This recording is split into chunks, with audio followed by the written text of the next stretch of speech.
আসসালামু আলাইকুম রহমতুল্লাহ। আজকে আমরা এরকম একটি বাস্তব অভিজ্ঞতার সম্মুখীন হচ্ছি, যিনি আমাদেরকে এরকম কিছু কথা শোনাবেন যেগুলি ইতিপূর্বে আমরা কখনো শুনিনি। তিনি জাদু টোনা এবং কুফরির মাধ্যমে তিনি এতটাই আক্রান্ত, তার জীবনটা জর্জরিত। আজকে তিনি নিজের মুখে আমাদের সাথে সবকিছু শেয়ার করবেন, কিভাবে তিনি এটার আক্রমণ শিকার হলেন এবং কোন জায়গা থেকে তিনি এই আক্রমণের শিকার হলেন এবং তার জীবনটা কিভাবে তিনি পার করলেন। বিস্তারিত আমরা শুনবো তার মুখ থেকে। এখন সরাসরি চলে যাচ্ছে তার কাছে। প্রথমে আমি তাকে জিজ্ঞাসা করবো যে আপনার নামটা কি, বলেন। আসসালামু আলাইকুম। আমার বয়স 52 বছর। আমি আমার নামটা প্রকাশ করতে চাই না, কারণ আমার দুইটা পরিবার, আমার শ্বশুর বাড়ি, আমার ভাই বোনেরা অনেক ছোটবেলা থেকেই অনেক কিছু দ্বারা আক্রান্ত।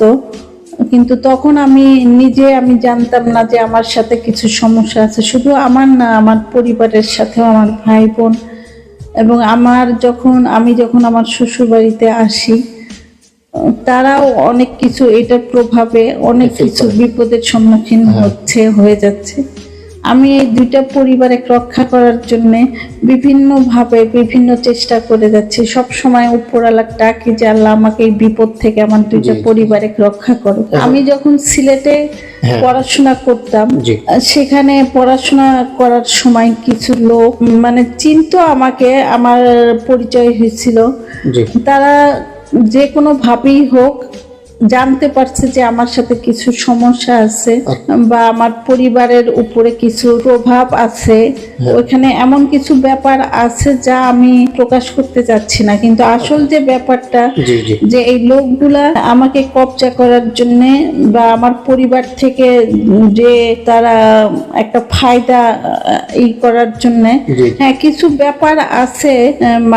সরাসরি যে আমার পরিবার বা ভাই বোনদের কাছ থেকে আর্থিকভাবে তা না, আমাদের সাথে এমন কিছু ব্যাপার আছে যা বাস্তব জগতে, আমরা যে এই জগতে আছি, আল্লাহ তাআলার সৃষ্টি বাস্তব জগতে, এই জগতে মানুষ কখনোই এই সব কল্পনাও করতে পারবে না যে এরকম কোনো ব্যাপার আছে।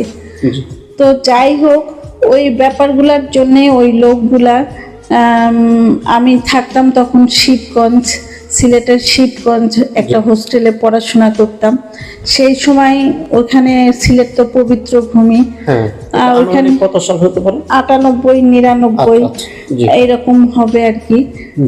হযরত শাহজালাল রহমতুল্লাহু আলাইহি ইসলাম, উপরওয়ালার আল্লাহ তাআলার একজন বড় মাপের ওলি, ওনার অনেক অসংখ্য মুরিদ আছে এবং সেই মুরিদদেরই একজন মুরিদ, মুরিদেরও নিচে যে মুরিদ আর কি, খাদেম, পীরই বলে ওনাকে, সবাই পীর বলেই চিনে আর কি। সিলেটের শিবগঞ্জ বাজারে তার মাজার আছে।